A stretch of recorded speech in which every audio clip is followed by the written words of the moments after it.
Mga boss, gusto ko lang i-share yung masarap din na ihawan dito ng isda, pusit,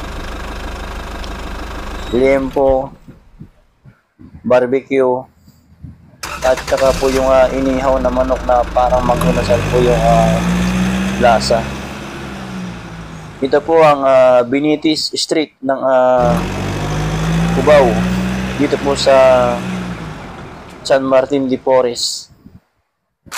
At napakarami po ditong mga room for rent po, kaya napakarami ng tao po dito mga boss. Yung iba po dito naglalakad, namamasyal. Napakaraming tao mga boss. At ito na nga po yung masarap din na ihawan po dito sa Binitis Street. At ito na nga po mga boss, ang paborito ko talaga dito, yung pusit na inihaw. 120 or 100 po. Ganun din po yung liempo. Yung barbecue po nila dito, 20 yata ito.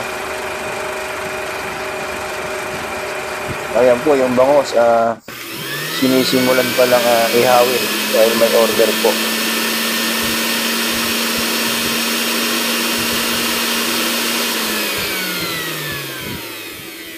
Marami po bumibili po dito mga boss dahil yung mga barbecue po nila dito, liempo, manok, talagang masasarap.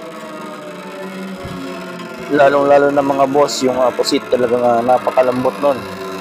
May kamatis sa loob at sibuyas. At ito na nga po yung manok na inihaw na parang mang-inasal ang lasa. Maraming umorder po dito mga boss.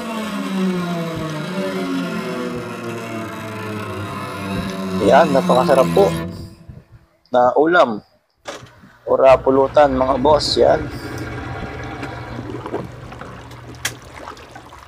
dito lang po yan sa ang sarap po ng manok na inihaw na parang mang-inasal at yung pusit na napakalambot po. Liempo, yan, sarap po ng inihaw po dito. Kaya ang daming bumibili. Ang order ko po dito, 2 pusit. Yung isa ulam, yung isa pang pulutan. Yan.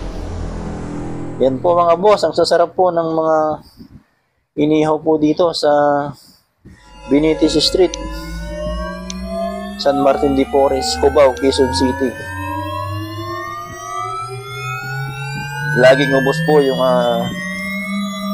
paninda po nila dito. Yan po, umuusok-usok at umaapoy-apoy. Yan po mga boss, at maraming salamat po sa panonood.